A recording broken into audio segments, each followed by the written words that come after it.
Hello friends, this is Stitching with Charlie. I'm Charlie, my pronouns are she and her, and you're back for another episode of Flosstube where we talk about all things cross stitch.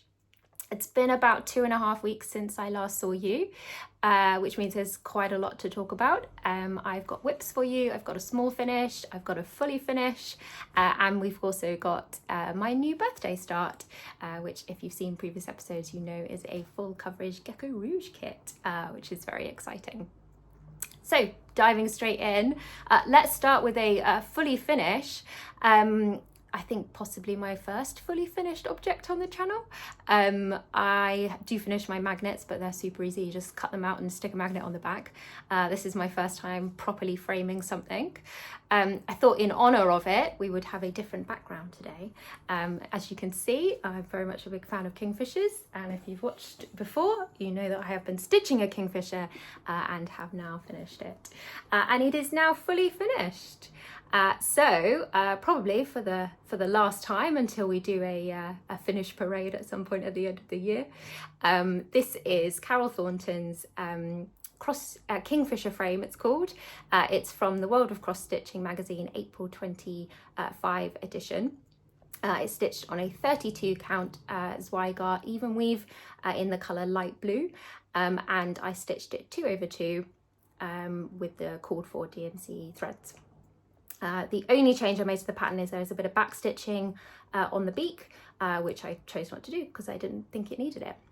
I've now said those words so many times over the last 2 or 3 months that I didn't even need to look at my notes.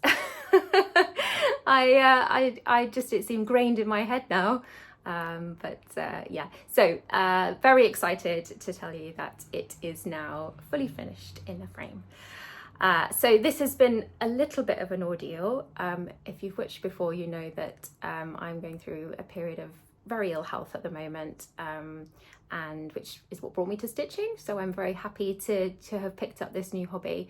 But I can stitch when I'm quite unwell. I can't always stitch when I'm very unwell, but I can usually get a few stitches in at least every day. But the framing of a piece doesn't kind of go within the same category as stitching. It's more in the category of cooking the dinner and, you know, being more active and needing to be around more and do things. So this has been about 10 days in the making. Day 1 I measured the mount board, day 2 I cut the mount board, and we've just been doing it in kind of little increments as and when we can. So you may not see loads of fully finished objects on this channel because you know, I may not have the capacity always to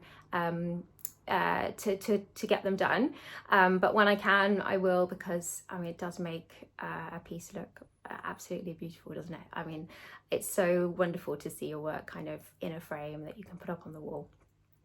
So I was under a bit of a time pressure to get this one done. This is a present for someone early June, so it's now done and it can be packaged and gifted. I am a little bit sad because I absolutely love it.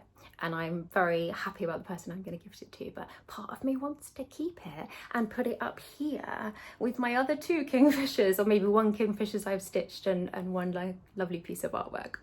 But no, I am really excited to see it go to its new home. So I framed this myself. I did take it in, I live in a town and we do have a framing shop, so I did pop in to get a kind of quote for them to frame it, and it was going to be the best part of £100, and with health uncertainties at the moment, I have chosen to save the pennies and do it myself, and I'm really happy with the way it's come out. So I just got this frame from a local shop. It's got a mount inside, and then I mounted it inside myself. So I will show you, I'm going to take it out and show you what I've done inside. So inside is the mount that came with the frame, and then I have mounted it on a piece of mount board. So I just went and bought a large piece of mount board and cut it down to the size I wanted. The size I've mounted is bigger than the frame, so that the kind of frame can sit on top, and then it can go kind of snugly in the official frame. But one thing I did want to show you quickly was thank you so much to Audrey at Stitch Bead.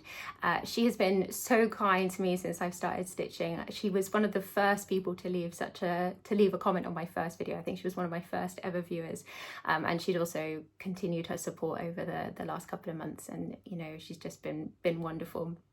But I've learned so much from watching her channel. She's a really experienced stitcher. She stitches absolutely beautiful samplers, historical samplers, and her work is amazing. But one of the things that she does is she likes to sign her pieces.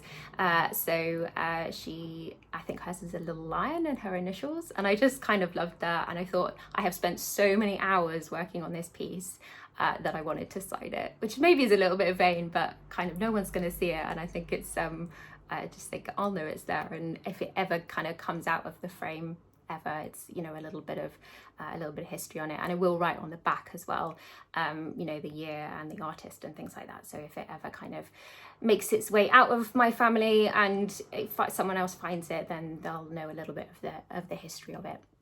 So I made myself a little signature. I don't know if that will focus. There we go. So I've designed this myself in Flosscross, which is a free online pattern software where you can just kind of play around with pixels. It says CG, which is my initials, and then 25 being the year that I finished it. And then I made this little tiny bird. And I thought, if I was going to have an animal to go in my signature, it has to be a bird. I'm obsessed with stitching birds. I love birds. It just has to be the one to represent me. So that is stitched 1/1 on the 32 count, so make it a little tiny in the corner. And I did think about putting it somewhere visible, but I thought for this piece I didn't want that. So when the mount is on, you don't see it. It's just underneath and subtle, but I know it's there.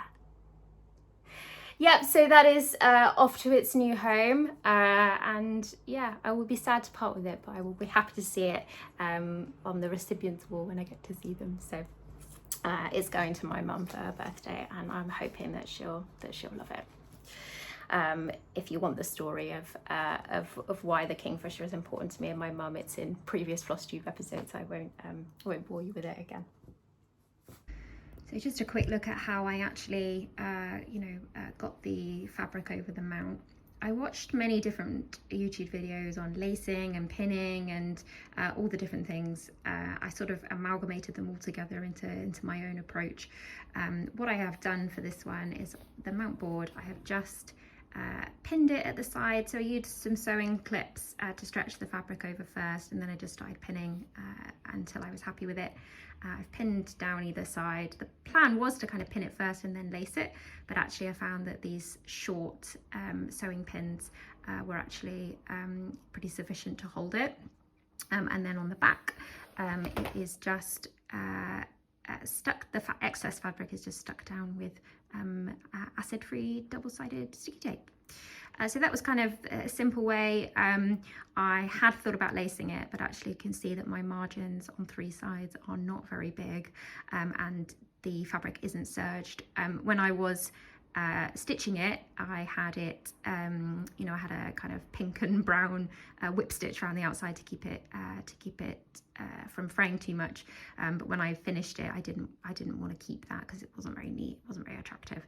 So I took all of that out, but it does mean it's kind of liable to fray, and I don't have very big margins, given that I've decided to mount it on a larger piece.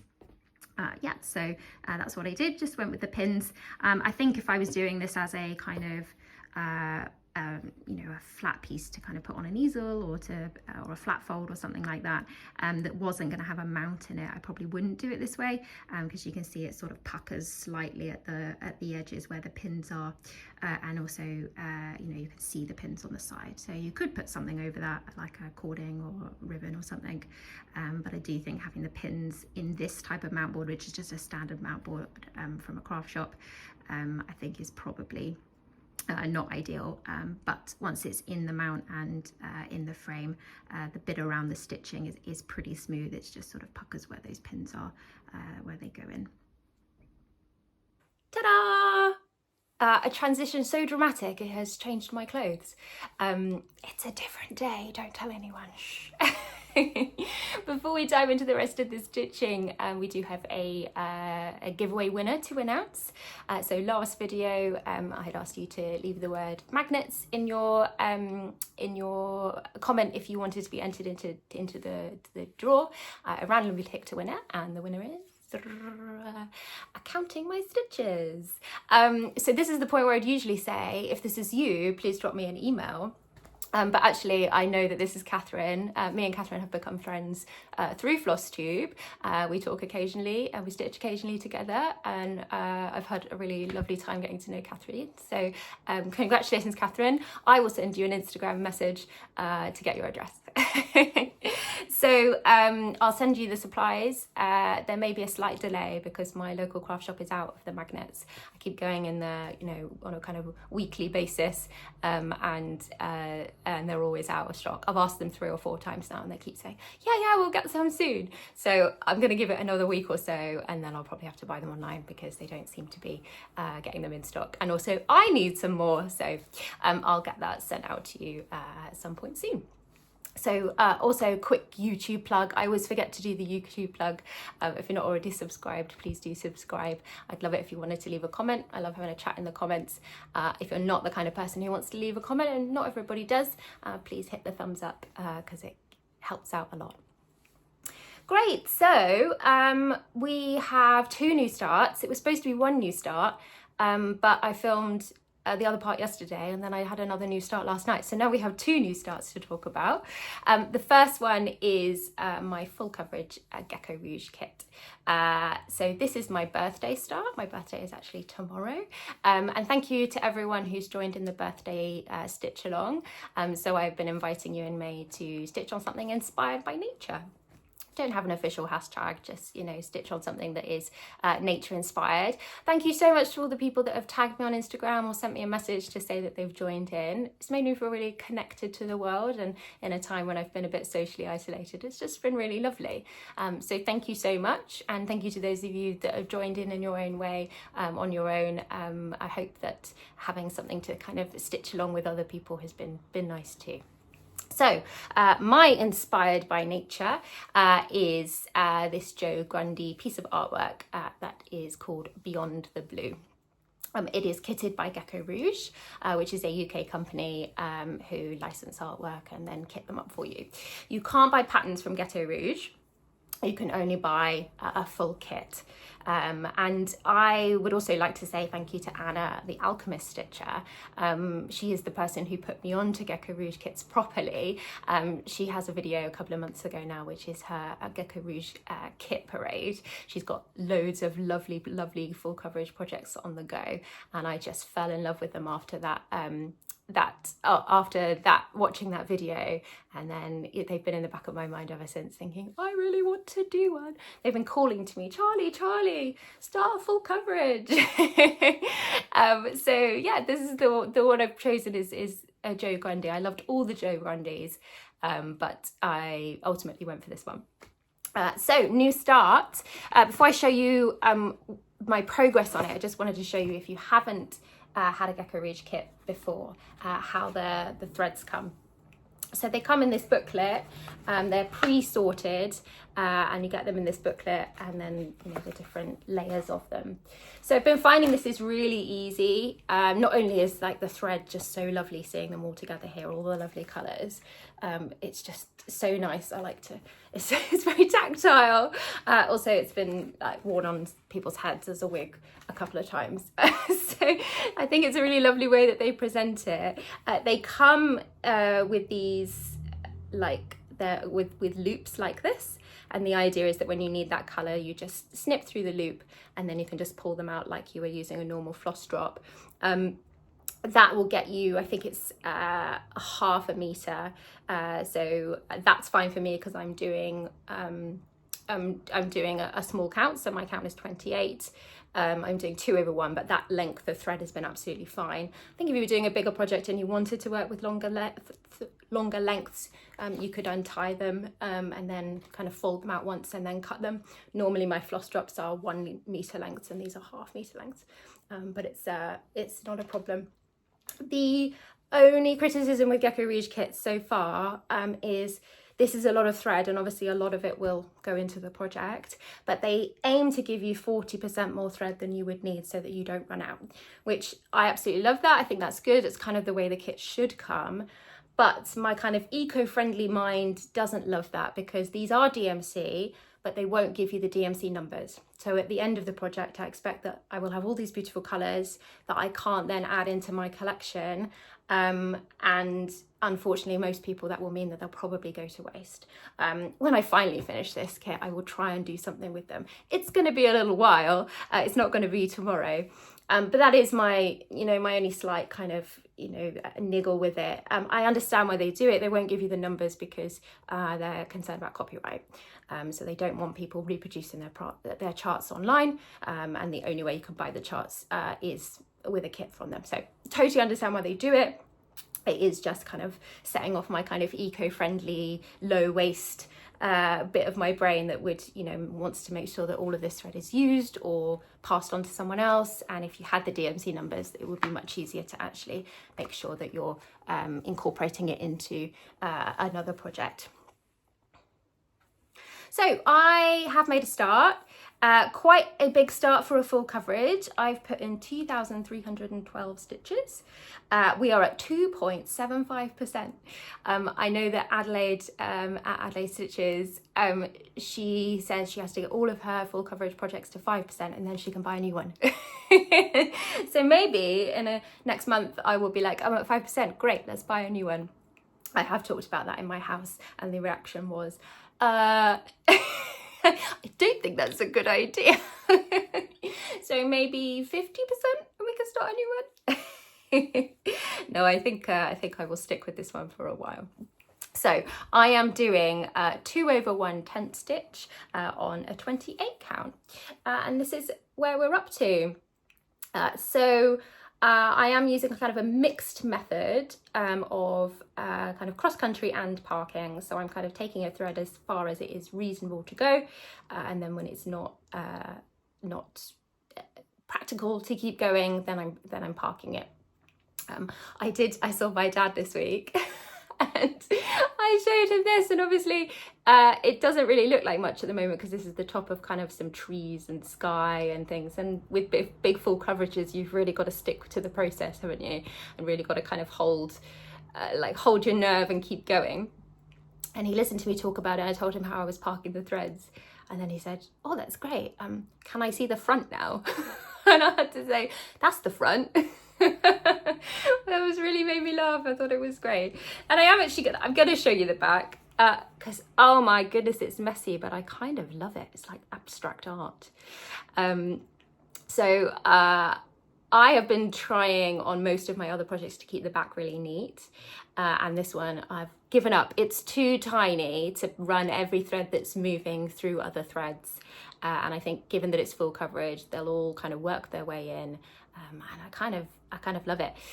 Later I'll show you one of my other pieces where I'm working hard to keep the back nice and neat. So not all of my backs look like this, but I think for a full coverage, I'm gonna let it off. I'm happy to have a messy back on at least one. So we've had a little bit of a love-hate relationship with this. I have enjoyed it sometimes. Other times I've thought to myself, oh, what have I done? I think because I got my Kingfisher, which I think was between 18,000 and 19,000 stitches, and a lot of it was full coverage, because I got that done in just over 2 months. This one's at 84,000, and so I thought, oh well, maybe a year, maybe a year and a bit, and actually this is so confetti heavy. Here is an example of just one of the boxes. Obviously we wouldn't normally share patterns, but I mean, feel free to stitch this box and get a mess of nothing without the it doesn't look like anything. Pretty much all of the boxes are like this, and I think the Kingfisher picture, the Kingfisher frame that I did, is actually really well charted. It's a really lovely balance between detailed areas and then sort of more block stitching. So I'm really as I see more and more patterns, I'm actually really impressed with how Carol Thornton charted the Kingfisher picture, because it's got some detail in the bird, but even the wing and the breast and the face, it's not that confetti heavy. So I think this Gecko Rouge got 74 colours, and the picture, particularly the bit I'm in at the moment, is quite abstract. Obviously it's based on a piece of art, and so there is a part of me at the moment that's thinking, does it really need 74 colours, and does it really need this much confetti? Could it have been charted in a way that gets a similar effect without being you know, quite so intense to stitch? I was having a chat with a lady on the Gecko Rouge Facebook group who said that she had a different Joe Grundy going, and again the confetti was very heavy, and her comment was that she had other projects that had been charted more simply but still gave a really lovely effect, and she was saying she thought the balance maybe between the confetti and how many threads you're using wasn't necessarily going to pay off in the end. But I'm going to stick with it, at least for now, and I think my plan is to go down. So this is one page here, and I think what I'll do is do the next page down below rather than going across. I think that will give me more variety and get some of the blues coming in and some of the tree trunks and things like that. So yeah, we'll stick with it. You may see it every time, you may not if it goes away. I have calculated if I do 100 stitches a day, it will take me 2.5 years. Am I doing 100 stitches a day? No. So maybe it will take a lot longer than that. And obviously I'm in a period of my life right now where I'm stitching a lot due to my health. But who knows what next year will look like. So maybe it is a project that is destined to not be finished for a very long time, but I'm okay with that. I really am. I like the idea of having sort of one project in each sort of speciality, right? So this can be my teeny tiny stitches for a big full coverage, and I will resist the temptation to buy many more. My other start, so this actually was going to be in the haul section. I went to my local fabric shop, so I'm very lucky. I've got a craft shop and a fabric shop right next to each other. They're owned by the same people. And I was in there to buy some sewing clips. So I use these to, or I'm gonna use these now to hold my fabric if I've got excess fabric. And I wanted to get some before I mounted the Kingfisher, just to hold it, you know, hold things in place. And when I was in there, I thought, well, I'll just have a look at the linen and see if they have any linen that I thought would be appropriate for cross-stitching on. Obviously, if you're going to buy non-cross-stitching fabrics, either that have a weave or a linen, you need to be careful that the horizontal and vertical kind of spacing is the same. So cross-stitching fabrics, one of the reasons they are specifically made for cross-stitching is because the weave is the same in one direction as the other direction. So your crosses are fully square, they're not going to get squished. So I was having a little look, and I, you know, was sort of manually trying to think how, you know, are these quite square or not? And I found this piece of linen on, so this is a linen viscose blend, and I found this on the remnants area, and it was like £2.20, so it was really cheap. And I thought, well, I'll give it a go, and if it doesn't work out, it's not a lot lost. It's a really large piece, so if it works, then I'll have lots to stitch on for very small amount of money. So what I did was I went through and pinned every 10 stitches, and then I took a ruler and I measured 1 inch how many stitches in one direction and 1 inch how many in the other direction. This was after I got it home. And because in the shop I just looked and I thought, I think that can be pretty square. And it turns out it's about 18 count in one direction and about 22, 23 in the other direction. So it isn't square. And this got me thinking, I think I can do something on it, but probably, given that it's going to be squished, the pattern, so the pattern is going to either be, whichever way you decide to put the pattern, it's either going to be kind of taller and skinnier or shorter and wider.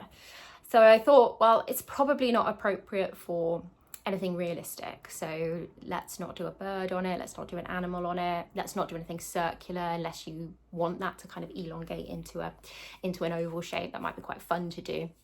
And certainly don't do anything square or kind of repeating patterns that way and that way, because the stitches will look different in different ways. But I think it will probably be okay with something floral or trees or lettering, because, you know, really if they get stretched in one direction, I think it'll probably be okay. So the pattern I have chosen to give it a go on is quite a sort of quicker stitch, and there's 3 flowers, but I can just do one of them if it's not really working out. It's called Native Trio by Annette Erikson. It's in the Homespun magazine, which is an Australian magazine.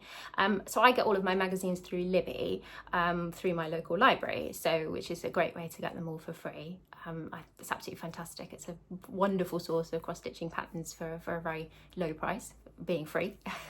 And I found the Australian Homespun magazine.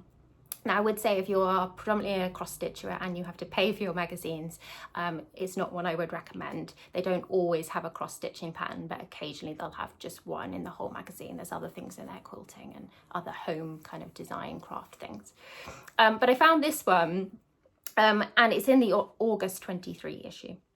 And it's been on my wish list kind of for a while. I saw it and I liked it. The original pattern the model is stitched tent stitch with a kind of white on Hessian, 12 count Hessian, which I think is really interesting. I don't think I've seen anyone stitching on Hessian, or burlap, it might be called Hessian or burlap, depending on where you are in the world. Yeah, so I've given this a go. So the idea is I've done it in brown, because I thought it kind of fit nicely with, I thought the brown fit nicely with the kind of shade of the material. It's DMC 08 I'm using. And I've just started with one of them. If I like it and the shape hasn't gone too skew, I might do 3 of them on the same piece of fabric. Hence why at the moment I haven't cut it. I want to kind of, because the count is different in one direction than the other. I don't trust myself to measure it, so I'm going to kind of get the stitches in and then see. So what I've done is made sure that I am doing the longer side of the weave upwards, so the plant will be taller and skinnier than the pattern, rather than shorter and fatter.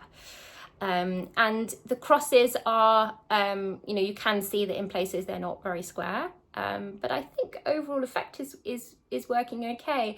It's really nice to stitch on. This is a lovely thick linen, which I think most of the cross-stitching linens that I've used or come across are like lovely and lightweight and thin. This is kind of like really soft, but also, you know, a nice thick piece of material.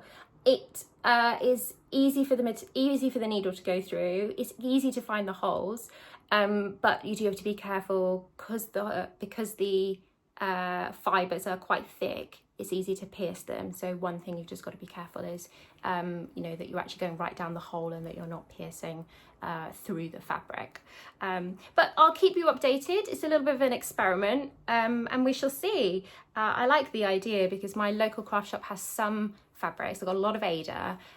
They have some linens, but they're pink and they're not really kind of the colours that I'm drawn to. So when I saw this, I thought I'm going to give it a go because it's such a bargain.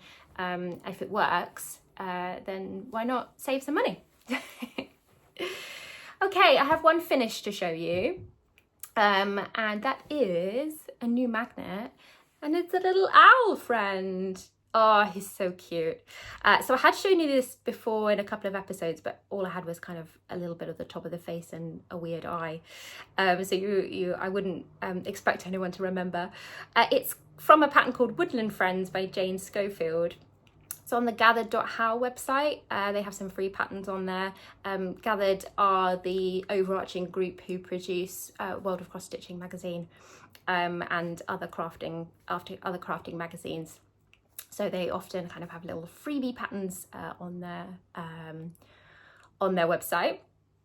I have stitched this the same as all my other magnets. So it's a 14 count twist Zweigart canvas, Zweigart twist canvas, and it's using 4 4 threads. I just picked colours sort of randomly that I liked, sort of pastel. And I have made some changes from the pattern. So changes, obviously, colours, I picked my own. At the inner ears, I added these like little yellow inner bits, just because I thought it was fun and cute. I put 1 less stitch in the heart because the heart had like a kind of longer tail down here. The legs I had to adapt because normally in the pattern he's sitting on like a branch, and for a magnet I didn't want to kind of stitch the long thin branch because I didn't think it would hold up too well. And then I also added in a little stitch over the eyes in the white, just here to kind of add a little highlight, catch light in the eyes, which I thought gave him a little bit more kind of personality. In hindsight, I think I wish I'd done the beak in a different colour from the eyes, because his beak sort of blends right into his eyeball, which is not ideal, but you know, you live and you learn, and I wasn't going to take it out. They're just for fun. So he was not on my wheel of magnet mayhem, which is where we spin the wheel and decide what magnet we're going to make next. I have decided now what my Stardew Valley stitch is going to be. Haven't started it yet, but I will tell you about that when we get to plans. Okay, whips. So I have been working on Extraordinary Birds, and spoiler warning, if you haven't seen the drop that came out on Friday just gone, I will be putting a picture up in just a few seconds, so please skip ahead. So the new drop is a Eurasian spoonbill and a bird of paradise plant as well. I love this bit of the pattern. Oh my goodness, it's a pool of water and then the spoonbill is like dipping his beak in. And my favourite bit so far of the pattern is the reflection in the water. I think that is so clever to be able to do that from in stitches. I haven't seen anything like it and I love it. I think it's amazing. So this is where I was before last time you saw this. I hadn't finished the frame. I'm not keeping up with the frame. We had 6 weeks to do it, which feels like a really long time, doesn't it? And then the time just kind of disappears and you've been stitching on everything else. But I have decided to jump ahead and start the new section. So here is where I am up to. And there will be backstitch to do and some more greenery to go around the bird at the bottom. Sorry, then you can see the whole thing. And if we zoom in on this section, you can see the new bird. Oh, he's so cute. I feel like all the birds need a name. We'll have to give them names. So that's where I'm up to on the Extraordinary Birds. I'm sorry if you're sick of seeing it because everybody on Flosstube is stitching it. I am loving seeing everybody else's progress. My today shout out for another person stitching the Extraordinary Birds is Wendy at Stitch in the Matrix. So I've been really loving watching her channel. She said recently that she was going to be good and eat her vegetables and finish the frame before she gets on to the new fun bit. I apparently went straight for the dessert and was like, well, I'll eat my vegetables later. Wendy has some amazing fun projects. If you haven't seen her channel, you should check her out. She is doing all sorts of fun things, including adapting patterns, and not just like changing colors, like putting different and new things in. So she's got a couple of bunny patterns on the go, and she's doing 2 of them, and they are both going to be changed in really fun ways. One's going to be an evil bunny with a spiked collar and a leather vest. And the bunny has a backstory and a name and a job. And so you have to go check her out because it's so much fun. It's an absolute hoot. I really enjoy watching Wendy. So please do, go and give her a visit. Okay, next whip is Unplug and Go Outside. So this is an Emma Congdon pattern from her book Cross Stitch for the Earth. This is where I was up to last time, and I have made really big progress on this. I am really enjoying it, and I think I'm going to kind of focus on this one and get it finished, because it's such a lovely stitch. The patterns are, the pictures are so bright and colourful, and the little animals are so cute. So this is where we're up to now. Almost got the whole of the G in and making really good progress on the O. So the pattern will spell out go with those kind of silhouette letters. Favourite bit of the moment is definitely these cute little animals. Oh my goodness, the little bunny and the deer. Oh, they're just so lovely. Apologies for the hanging thread that's on there. I feel like this one has a long list of changes. When I actually finish it, I'll tell you all of the changes in one go. I'm not going to go through them all again now, because otherwise it'll become a very long floss tube. But the changes for the bit that I've got to at the moment, I feel like I just sing changes.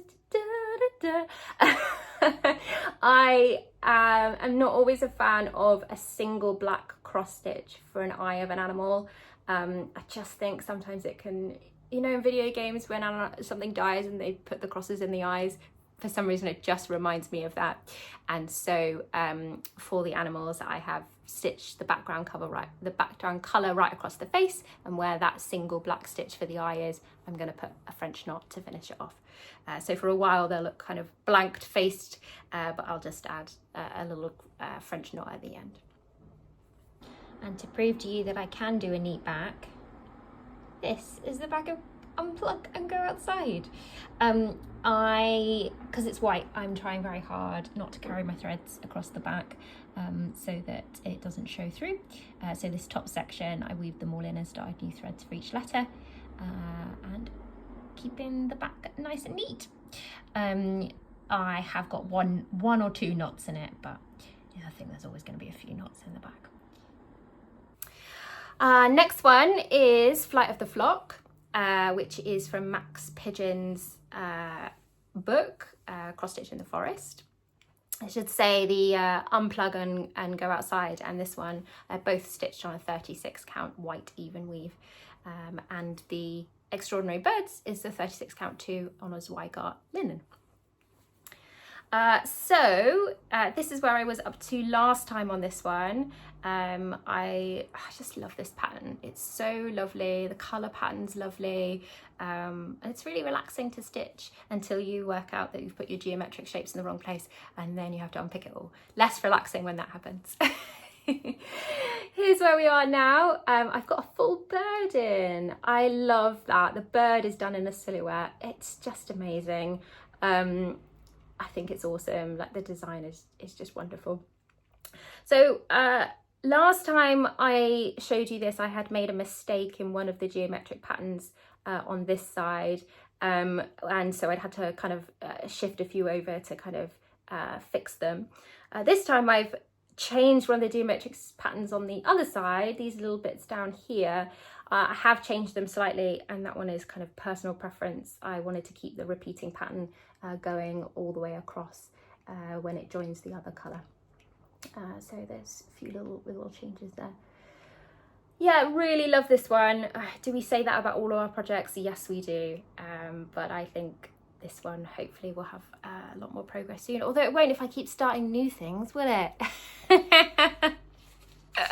It's always the way, always the way. Okay, content warning for the next one. If you prefer your stitches without swear words in, please use the chapters below to skip ahead. So this one doesn't have a cover photo. You're gonna have to use your imagination as to what it's gonna look like. I do feel a bit bad showing it because it is just like loads of swear words. This is where I was up to last time. Basically it is a pattern that will say in big blocky letters, "This is fine," and then if you zoom in closer, actually the "this is fine" is made up of lots of tiny little F words. So this is where I'm up to now. I'm using a gradation of different greens, so each letter will have 4 different colours in it. So I've got the top of the eye in, and then the top of the letters underneath in as well. Not huge progress. This is a very quick stitch, so I could get it done if I wanted to. But given the nature of it, I am saving it for when I'm feeling frustrated at the world, or when I need a kind of, you know, a little bit of release or a little bit of pent-up frustration. Last time I stitched on this was actually after I had to put the Gecko Rouge down. I was like, I'm not getting anywhere, and it's so tiny, and it doesn't look like anything, and there's a million confetti. And I was like, put it down and stitch something easier. And so I put a few stitches in this because I was feeling a little bit frustrated with it. Great. I should say that one is by a designer called Screaming Heart Designs. And also I'm stitching that one for Amy at Harpy Stitches birthday sale, which was the hashtag damn the man sale. Great. Oh, I'm gonna just have to move. I'm sitting cross-legged on my bed and my whole leg has got numb. So great. This is not very ergonomic. Normally I sit at my table and on a proper chair, but yeah. Okay, haul. So I bought that material that you saw earlier. Other few little bits of haul from the last couple of weeks. I had some good charity shop finds. So I'm a big fan of thrifting, but we don't have like any big reuse centres. It's all kind of little individual shops, so it's very hit and miss whether you find anything kind of cross-stitching related. But I found this tapestry book, which is, you know, it's tapestry, but you could do any of the designs as cross stitch, and I picked it up because I was like, oh, tapestry cross stitch, and then I just love the fact the book has so many lovely patterns of birds and nature and flowers. I just love that they wanted to put the cauliflower and the vegetables on the front. Like, I was like, you know, that's a bold move. I love it. Anyway, it's from 1987, which is before I was born, so I love that. Like, so many of these designs are really timeless, and you know, it's got some lovely patterns, and I will just show you a few of them. Yeah, and then I showed it to the lady who was working in the craft shop after I bought it, and she said, oh, I've got this at home, it's a real classic. So yeah, picked myself up a bargain. It's got some really interesting projects in, and if I don't ever stitch any of them, it was only £1 and I can go back to the charity shop. The other one that I found was stitching related, which is natural kitchen dyes. So I know lots of people dye their own fabrics. I would love to. I think energy levels and time availability at the moment is probably going to mean that I won't be dyeing lots of fabric. But I saw this and I thought, well, I'll pick it up because I really like the idea of using natural dyes rather than synthetic. And yeah, it's been an interesting read. I've been flicking through it, you know, pomegranate skins and avocado stones, and avocado skins and things like that. I think people know about tea and coffee and maybe turmeric, but these have some really interesting ideas in. The avocado one is like a pink colour. The recommendation is to make soya milk and put your fabric in soya milk first and then in dyes, and apparently that helps it retain the natural dye, which may be an issue because I'm allergic to soya. I'm allergic to a lot of things, soya being one of them, so I wouldn't be making soya in my own house. So we will see. It may be that my fabrics may not be able to kind of soak in the dye as well as what they recommend in the book because I'm kind of limited on what I can do. So I was really excited to find those. I thought they were great finds. We don't often see a lot of actual kind of cross-stitching materials. The few kits I've come across are things that I wouldn't necessarily want to stitch, so I haven't picked them up in the past. Moving on to plans. I have decided what my Stardew Valley stitch will be for the next Wheel of Magnet Mayhem stitch, and I've decided to do the horse. So I have really enjoyed the game Stardew Valley over the years. If you're not aware of it, it's a little it's a video game. You can get it on your phone or an iPad or on the Switch or on the computer. I don't know if it's on any other platforms, but I own it on all three of those. It's a brilliant game. It's one of the most best-selling games of ever, and you're like a little farmer and you farm farm vegetables and you fight monsters and you collect things and you do all sorts of things. So I wasn't sure what to stitch because I just want to stitch all of it. All of the pixel art is lovely. It's very cute. It's very kind of stitchable. And so I was having a think, and actually the horse, whilst also being very cute, is the thing in the game I'm always striving to get. I hate walking around, it takes a really long time, and so I like to jump on the horse and then you get to gallop around. So I think I'm going to stitch the horse. I'm going to use the sprite from the artwork from the game, and I'm just going to kind of adapt it as I go, or just print it out and work across like I've done before with some other video game stitches. And then the idea is, I also love the hats in the game, and in the game you can put the hats on your character, but you can also put the hats on the horse. So we'll see. I might stitch the horse a few different hats that he can wear. In terms of other plans, I am going to join Laura at Stitching by the Shore. She is stitching the chameleon that's on the cover of the Just Cross Stitch Summer 25 edition, and I'm going to join her in doing that. It is on the bigger side of what I'd normally stitch for a magnet, but I am going to do it as a magnet because I'm not sure what I would do with a chameleon otherwise. I'm going to stitch it as a magnet. I'm planning to change the colours, but I'll also need to adapt the design a little bit to kind of, the legs need to be a little bit closer in, and I think the tail I might make a little bit kind of closer so it's less delicate and vulnerable to kind of breaking or bending when it's kind of one cut piece on that backing that is, you know, it's kind of plasticky, that backing. It's not actually plastic, the twist canvas, but it's kind of a flexible, and if you have too many long thin things, you know, they're likely to get damaged. So I'm looking forward to that. Laura's starting hers on Friday, so I will aim to do mine at the same time. And then I'm also gonna stitch a little dragon. Again, I'm gonna probably do mine as a magnet. So Lynn at the Lancashire Stitcher, sending lots of love to you, Lynn. Lynn's channel is wonderful. I absolutely love watching it. She stitches the most amazing things.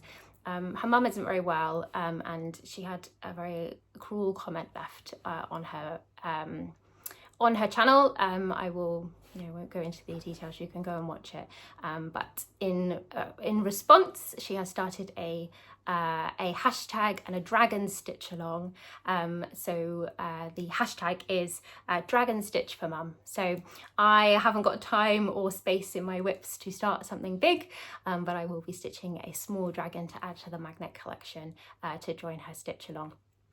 So we're sending lots of thoughts and love to you and your family at the moment, and we are looking forward to stitching dragons with you. I'd like to do a quick shout out. So I would like to shout out Pam at Ditsy Daisy Craft. She is an absolute rock star and I adore her videos. She's put 2 out so far. They are a hoop from start to finish. Pam has blasted onto the Flosstube scene. I'm so glad that she took the dive to do so. I have so enjoyed seeing her stitching, and she's just wonderful. She's such a joy to watch from start to finish. And she's also using the phrase razzle my berries. She's doing a little segment of things that have razzled her berries, and it just makes me smile so much. So Pam, thank you so much for diving in and joining the Flosstube world. We're so happy that you're here, and your content, please keep it coming because it makes my day every time. Right, I think that's all I've got for you today. A little bit of a longer one, I think, because there was so much to talk about. It's been, a little longer than I would normally film, but I hope everyone is doing well. I'm sending lots of love and kindness to you all, and happy stitching.